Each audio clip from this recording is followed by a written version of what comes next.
Welcome to K&D's Homestead. I'm Donna. I am on the 4th day of reclaiming my back garden. I've got one garden box that has really proven to be a tough cookie for me. I've worked for hours today just trying to pull weeds from that particular bed. I've got the wood planks off of all of the sides, and it's nothing but one pile of soil. It was about a quarter full of strawberry plants that I discovered. I think it was the last video. This is part 4 of strawberry plants that made me want to stop the weeding and pulling until I had time to carefully go through it and take out the strawberry plants. I wanted to try to save them if I could. I ended up, boy, I didn't realize as many was in there as was. I think I got, it's an estimate between 30 and 40 strawberry plants. I've had them soaking for the better part of the day in a bucket of water with some fish emulsion. They were so dry, the soil was so dry. Of course, I haven't watered them or done anything all summer, really. I mean, I didn't even realize they were there. They were buried under so many weeds, but somehow they were surviving. So I figured they could use a little bit of some extra nutrients before I put them in the strawberry planters, which I'm gonna put them in things like this right here. I've got all but 2 of that planter and another planter over here, and I've got places to put them, but before I actually plant them, I wanted them to have a chance to take up some nutrients because they were in such poor soil conditions. So those are over there soaking, and I've worked on this garden box for hours. It has been a chore trying to get those weeds out. I pulled as many as I could, and then I weeded the rest of them down because they were just embedded so hard I couldn't get them out by hand. So now I'm ready to take my tractor and try to scoop up the soil that is left in this square that used to be a garden box.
I'm gonna have to go get me something to cut that fabric. There's 2 layers of fabric down under that soil, and the bucket keeps catching on the fabric, and now I've pulled it up so much I'm gonna have to cut it out, and then I'll be able to scoop that soil. If you're wondering why I left that T-post that I kept hitting with the bucket, because when I tried to pull it up, it was down in that fabric and it just wouldn't come up. So I figured I would leave it, and after I got a certain amount of soil up, I'd be able to pull it up then, which I did. And that's why that T-post was left there. I knew that I'd be able to get it by hitting it with the tractor. So now I've got to go cut that soil fabric out, and I'll be back.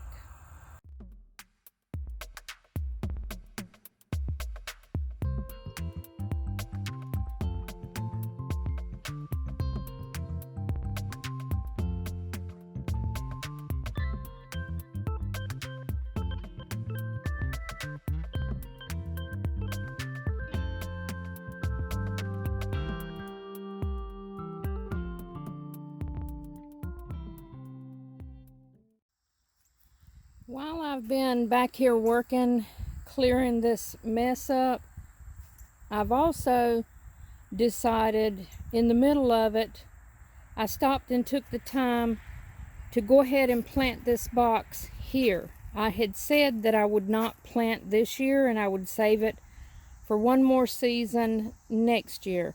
But like women do, I used my prerogative and changed my mind, and I decided to go ahead and plant. I planted celery in half of it.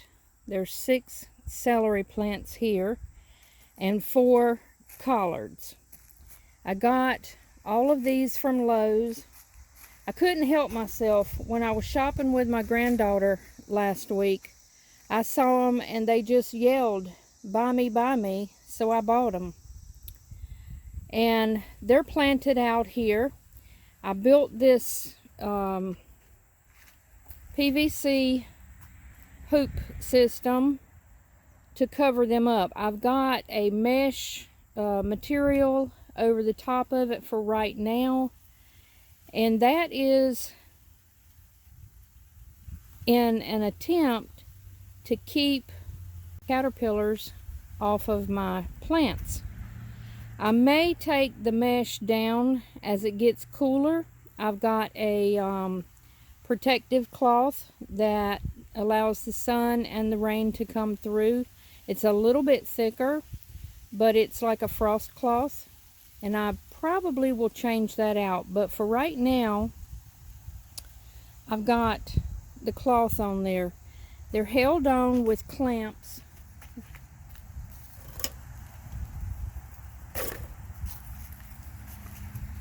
It's held on with these PVC clamps.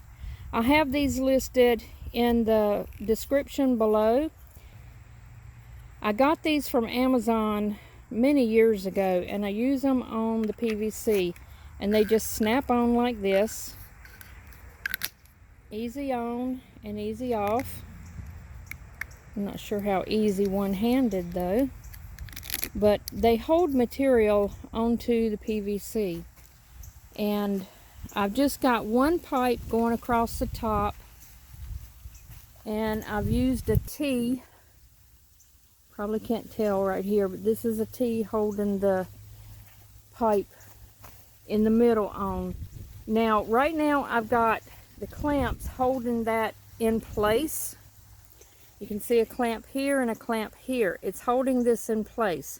But when I get my other material put on, I'll take these off and just leave one on the back side. It allows the top pipe to slide up and down along this pipe here, and that thicker material I can just come in and raise it up, and it slides up and down to cover and uncover.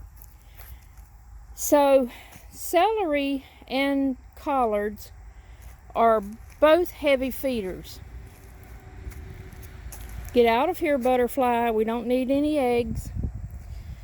They're heavy feeders. So when I transplanted these, I used fish emulsion first for an instant gratification to give them a little bit of oomph and some instant nutrients. I followed up with a granular fertilizer, and I was very liberal with it and put it all on the soil and mixed it in. And then I've topped all of this with spent hay from the goat house, and there's goat pellets in here. That is a manure. It's a cold manure, and it is a fertilizer. But I'm hoping that all of this hay on top will keep the weeds at bay. It normally does. I use this hay in all of my beds, and I've done that for years and years, and it keeps the weeds at bay. Now, as this gets wet a few times, it will compact down, and I will have to come back and top it off again, and it biodegrades and becomes part of the soil. Let me show you.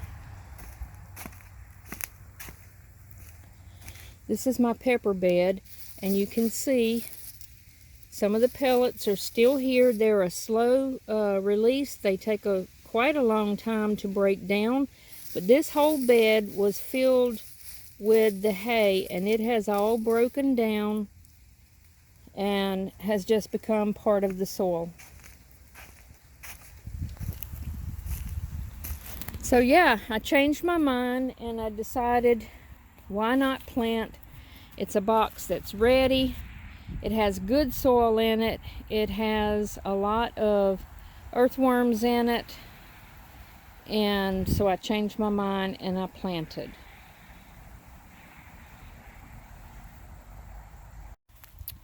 Also, because I won't be growing these things for seed, they do not need pollination.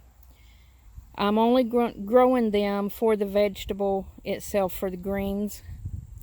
And so it's okay to cover it up to protect against things like that.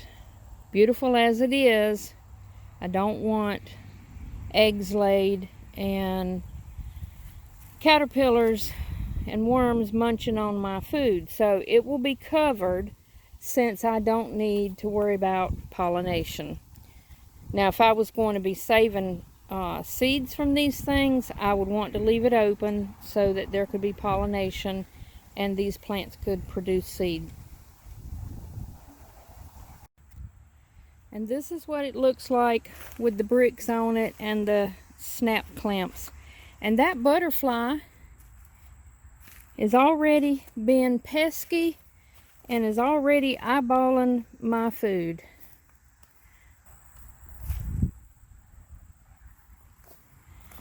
But he was being I don't know if it's a he or she, was sure being a pest, trying to get in this mesh. So I've covered it up, and this is what it looks like. I'm just using bricks to hold it down. I'm just setting bricks right here. That way I can lift it up, come out here and tend to things and water and do what I need to do. I can just move the bricks and lift up this mesh. And the same goes with the white cloth that I will probably end up putting on it. You're not getting in there. You are not getting in there.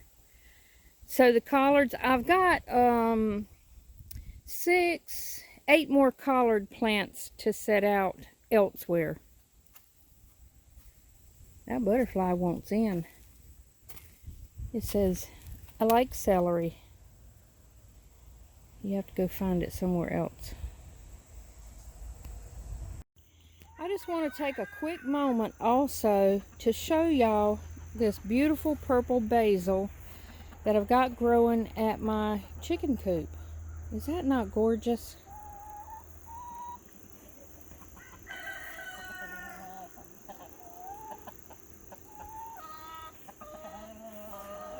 Hey babies. They think I have something for them. Hey babies.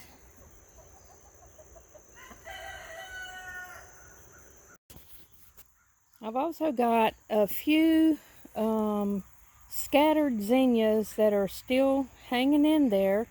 This is out at the chicken coop as well. They are so pretty.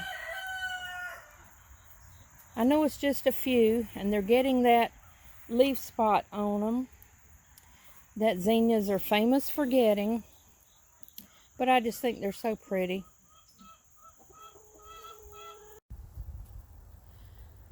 Now it's day 6, and I'm just going to keep on plugging away till I get this done. It really feels like it's never going to get finished, but I promise you it will.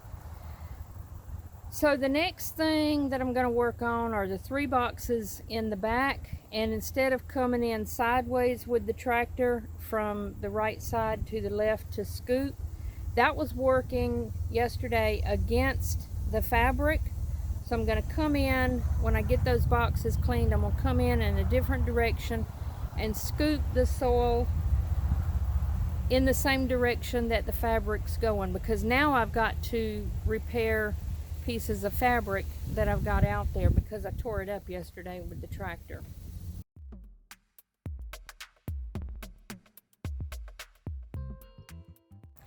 Progress is being made. I think it's time I get the tractor now, and I'll start trying to get these boards off of these boxes, and then I can start scooping.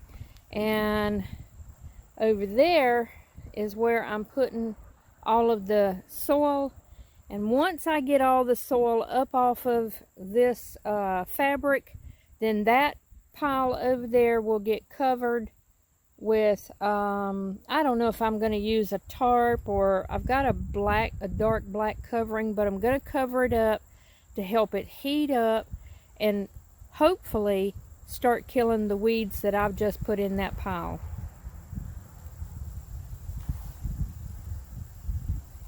So I'm going to get the tractor and get started.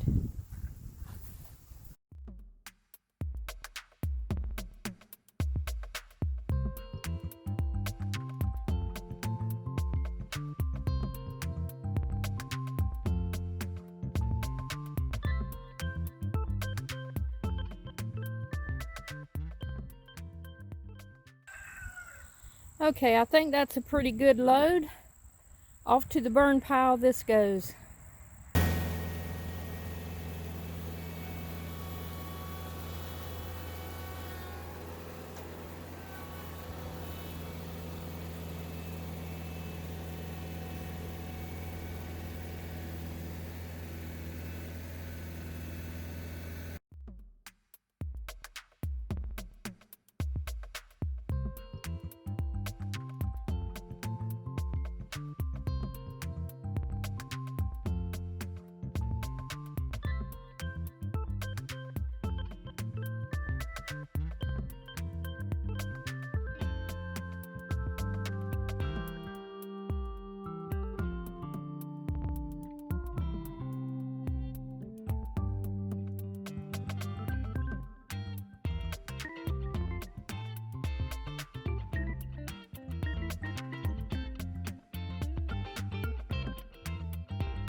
I think the rest of this I'm just going to get with a flat shovel.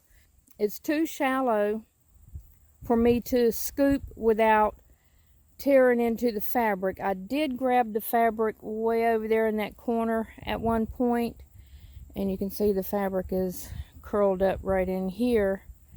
So the rest of this is going to have to be with a flat shovel, which is what I did over here. That was a shovel getting the last bucket load, because the bucket just keeps grabbing that fabric and wanting to pull it up.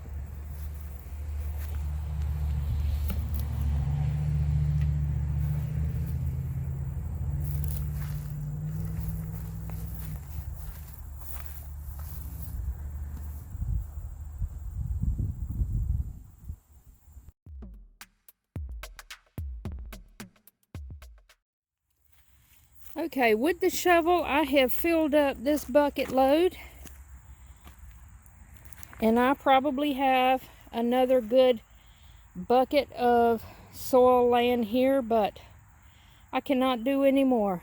I'm tired. I'm just done.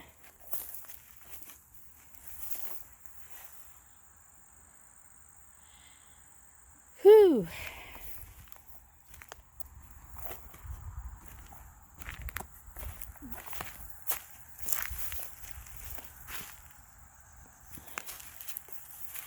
I think I'm going to go empty that bucket, put my tractor up, and start on day 7 tomorrow.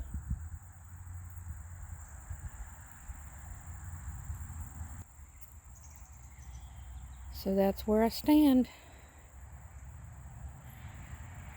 And my soil pile is getting bigger. I think that's about all I'm going to get accomplished on this video. I'm happy with what I do have accomplished, although I do know I still have a long ways to go before I get it all complete. I hope it's before spring. If you like this video and the previous videos leading up to here, please give it a thumbs up, hit the like button, and if you're not a subscriber, I sure hope that you will subscribe and follow the rest of my videos. And I appreciate you stopping by. Thank you for watching the video, and I'll see you on the next one. Bye-bye.